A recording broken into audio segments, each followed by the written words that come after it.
Hi, everyone. Today we're going to be talking about the topic of perversion, and I'm very lucky to have joining me in discussion Meera Lee, who is a colleague. She teaches at Hunter College. She teaches in Asian American Studies. She is also an analytic candidate in formation, and she's got probably more than one ongoing research projects that intersect with the topic of perversion from a Lacanian perspective. So welcome, Meera. Thank you for having me, Derek. Very nice to see you again. Could you give us a brief description of what is meant by perverse structure for non-Lacanians, for Lacanians as well, but particularly for people who are coming to Lacan for the first time and who are not quite sure of what is meant by this idea of perverse structure? Yeah.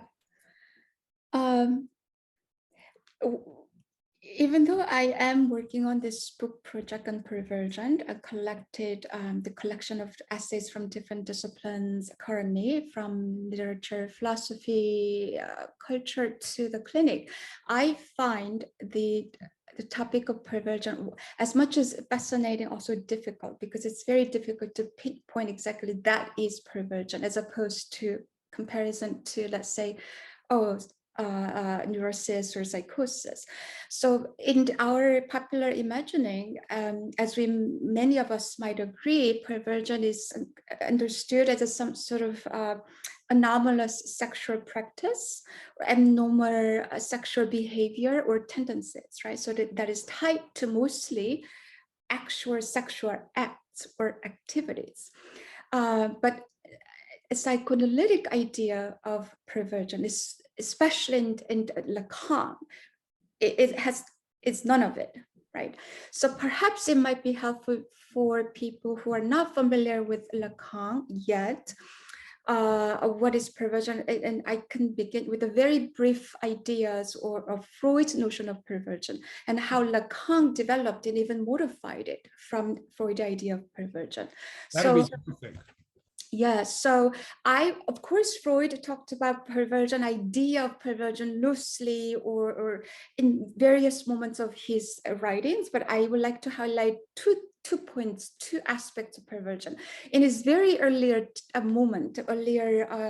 writing, Freud situated perversion within the infantile sexuality, right? That what Freud calls component drives in infantile sexuality were really at the center of perversion. For example, it was much in the Oedipal stage, pre-Oedipal stage, where the infant has no distinction between the outside and inside, discrimination from his own body or all kinds of body parts outside of his own body, right, on his body. There's no distinction, and the infant sort of kind of gets out of this, right? And so Freud calls perversion here, I classifies perversion as a polymorphousness, right? And it was very much at the level of biology, biological body, biological sexuality, right? Natural kind of sexuality. And Freud, however, didn't stick to it.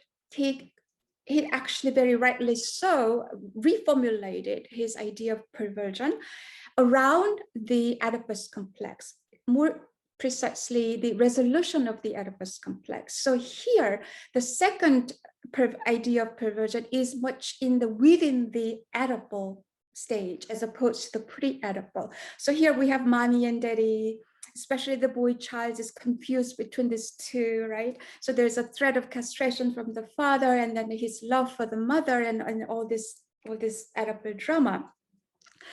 There, Freud formulates this amazing notion of the superego, right? And so this kind of observing faculty, the critical faculty, comes into the ego and takes a portion of the ego, right? And then the rest of the ego that submits to that, the critical faculty called superego. And there you have then superego says no, that acts like a masochist.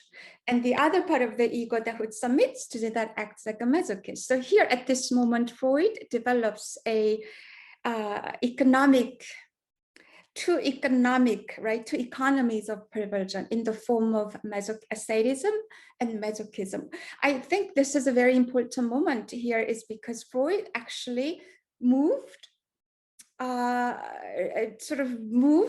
perversion from biology or biological sexuality to something non-biological, which is at the level of the psyche. And here Freud ties a superego or a perversion to cruelty, right? But here, psychic cruelty. I think it was a very, very important move in Freud and Freud's formulation of perversion. And I think the second point is where I think Lacan really extracted his notion of perversion from. So I would highlight three, again, moments in Lacan, or how Lacan, again, first formulates and even revises and modifies his idea of perversion. Again, it's really difficult to pinpoint just one or two. Here, Lacan's notion of perversion, right here. I wish I could do that. So given that we have a limited time, so first is, again, Lacan maintains that perversion is organized around the Oedipus complex, again, the dissolution of the Oedipus complex. So in the beginning, maybe in his early mid teaching, seminars 4 and 5, Lacan places perversion more on the mother's side. So the boy identifies with his mother, right? The mother is the holder of the object of the phallus, right? So there is an imaginary sort of identification. And I think here perversion is at the level of imaginary, and it has to do with a fantasy structure. So is it yet to be perversion as a so-called psychic structure or clinical structure? I think in his earlier moment, it was rather more, has to do with a fantasy structure. But there's another moment that Lacan formulates perversion in a very different way. If we look at 1960s text published in 1960, Kant with Sade and a Creed, there Lacan links perversion to some kind of law, universal law. Here, those of you who are not familiar with Kant's notion of categorical imperative, just to give you a very brief idea, it has nothing to do with my feelings and my wishes, my emotions that I want to enjoy. It has nothing to do with it. It has to do with certain form, a pure form that pervert has to follow in order to perform or achieve his aims, which we can talk about what is pervert's aim here, right? So this form, pure form, functions as some kind of symbolic law for the perversion to take place. And at this point, I would have to say that it's my reading, but perversion is almost at the level of, it's in the clinic of neurosis. There's some kind of obsession of repetition of following, performing, and obeying that law. It's almost the voice of the big superego or some kind of big other. Now, third moment that I like to highlight is, I think it's the most important and significant aspect of a moment in Lacan about perversion is the perversion at the level of language. So this is total move from, again, biology, biological body and biological sexuality, all that, not even actually fantasy structure anymore, right? At this point in his very later teaching, and presumably I think that we'll discuss Lacan's later teaching on perversion as well. So I would have to hold off the further remarks on it, but it's not even fantasy structure, no longer even at the neurotic structure, but is really at the level of logical structure that is circumscribed by some pervertibility of language. So these are the three things that I would like to highlight rather briefly in what is Lacan's perversion. That's wonderfully succinct and such incisive ideas, really, particularly, I mean, just in terms of your first set of ideas pertaining to Freud. I liked very much the superego is itself sadistic, which, you know, is a nice way of approaching it. Maybe keeping all of those pieces in place and that wonderful foundation that you've given us, I could ask you how we should approach that famous formula that you see in lots of Lacanian texts, that if you want to understand what perverse structure is, one would need to think about how the perverse subject positions themselves precisely as the instrument of the other's jouissance. And, you know, just as a kind of preamble to that, what always is so striking about that to me is, and I'd be interested to see whether I'm getting this right, is that the perverse subject is not thus located merely in terms of the desire of the other, as we might expect for the neurotic, the hysteric, and the obsessional, but is located with reference to the other in terms of jouissance and being the instrument of the other jouissance. So for me, sometimes that sounds like a different paradigm of subjectivity in some ways. But yes, how should we read that? How should we read this idea that the perverse subject is indeed the instrument of the big others or the other's jouissance? That is that maxim, right? It's a statement. It's very peculiar one I found. And again, that maxim is from Kant with Sade text, right? So just to give you a little more background of from which this maxim is driven. So this was Lacan's own, I think, formulation of what Sade said in his literature, in his writing. But what Lacan said about that, I have full right to enjoy your body without any limitation, etc. It's nowhere to be found in Sade's own writing. So it's presumably Lacan's own take on his own reading of Sade, his own formulation of a Sadean fantasy or Sadean perversion, right? There, then he comes to the conclusion is that perversion is the really the jouissance for the other. Now, what does that mean? In my reading of that maxim, I draw three things from it, and I can highlight, I can discuss what they are. But first one is that I think by making that maxim, I think Lacan makes some kind of a revolutionary turn of the two forms of perversion that Freud made, which is that sadism and masochism for Freud is like two sides of the coin, right? They're just the kind of same thing, but they just occupy a different position. One is more passive and the other is active. But I will explain that that Lacan actually completely reversed that, change that reversibility, that they're not reciprocable, right? So I will explain what them. I think that's one thing that we can draw from the maxim.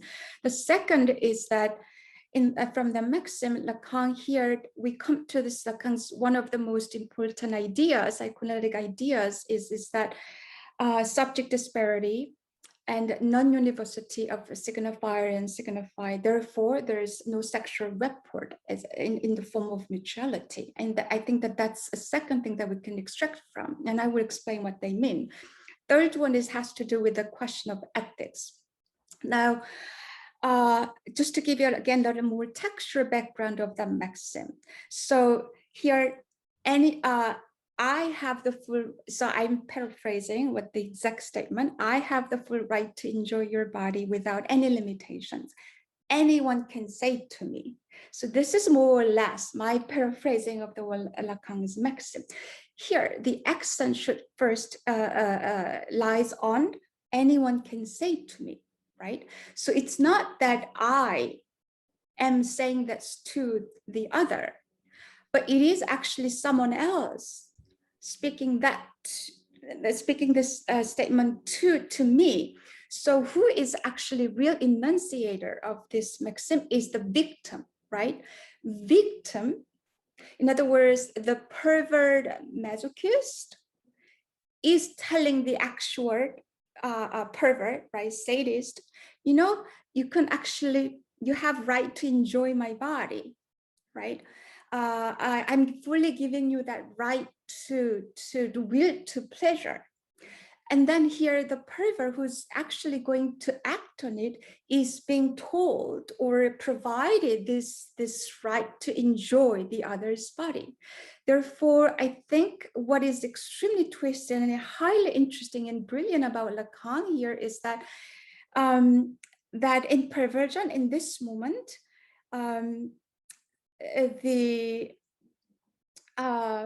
the right to enjoy the other's body doesn't come from the actual pervert, in other words, the aggressor, but it comes from the one who receives that perverted act. I think this precisely, this reversal of the position is something perverse about perversion in this moment, right? So now here, the pervert not only has a right to do so, but it has a duty to make himself or herself available to the other, but for the other's jouissance, right? So here then, in answer to or response to your comment or question, then it seems like this maxim has more to do with jouissance rather than the desire. I think it's very right, but then what is jouissance in this moment? And here in jouissance, here in this moment is really intimately tied to the law or transgression of the law. I think that's one way we can think about jouissance in this particular moment, in this maxim, that jouissance is not some sort of, something enjoyment from violating or performing some erratic or abnormal sexual acts, but it comes from precisely following the law. But the following the law is given not by the sadist, but it's given by the masochist. That reversal of the position, I think it's something very perverse, and jouissance comes from that reversed position. And I find this very, very fascinating in reading this maxim in particular. And then it brings us to the question of ethics, right? So because the pervert is told, we're given the right to the enjoyment of the other's body for the other's jouissance. Is that right validated, right? Because it involves certain kind of transgression and violence. So I think it's a very, very complex question about the ethics as well. So these are little my reflections of that maxim.